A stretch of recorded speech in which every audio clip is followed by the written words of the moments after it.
چی کاری کرده گیتای؟ چی کاری کرده گیتای ها؟ اده اونم کردی تست همه جا را بگی تازه کن خوشرو کن برا 10 شای پیشون حاضی مرده که به سقطی همی دادرش به ذات ایجونم کرد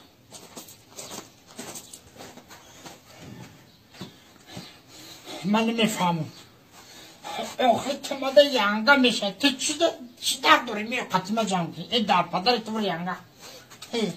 همین اکمه یه چموه یه اهدن جنش میباید اون موقع چی در دوری من دستماش نیستم میگه به هر کوری من دخلیم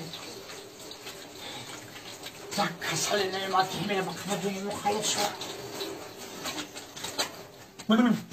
باز میارو در پانوی میگو که اکا گوش منه یا چگره بلون میشه یا که بگی ینگه من نصیحت کن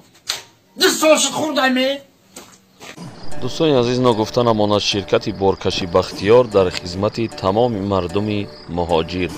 مرحمت کرده به رقم‌های بالای کرم بوده زنگ زنید از نام کانال بابی قلدربوی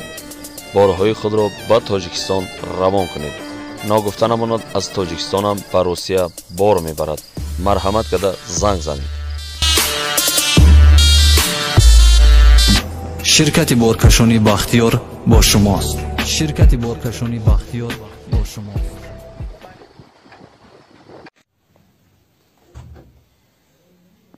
چیکار کردستی؟ چیکار کردم نمیبینی تلویزیون تماشا دارم ای سگوشکو من همین زندگی بیزار شدم با چوکا بیزار شدم با چوکا میگه من خونه او داره پریت که میگم پس او دارد یعنی من میکنم او داداری دیوونه ایتا همه را تیت پید میکنم یا من یا او داداری دیوونه این را فهمیده بگی که میبری دیوونه خونه دا میپرده اگر نکنی من از زندگی میبرم میشوه میکن من رفتم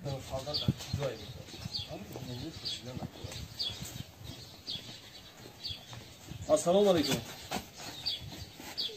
سودی برادر تینجی ایجادی دادر سودی تینجی سلامتی خوبه همه طرف تینجی همین مود سالدات در کوشیه سالدات یگم یا بچه‌کو یوش نمی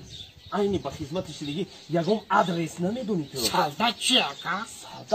سالدات خدمت armiya میاره خدمت میکنه دوستو بچه‌کو انا خیلی یگم آدرس نمیدونی من همین خونه دا یک از دل جگر مرا خورده امرا خدمت میبره کی نگاه ینگم آقی ما زنه که بوده نمیشه ما بچه رو باید ببریم زنه که میبریم چیکار میکنیم میبری چاستم 2 سال پورش میمونی آخه نمیشه با ما رو چه با اینی بلیت میکنیم بمونیشه 2 سال پوری کنه 2 سال پس به این بلیت بگیری شوشتا بته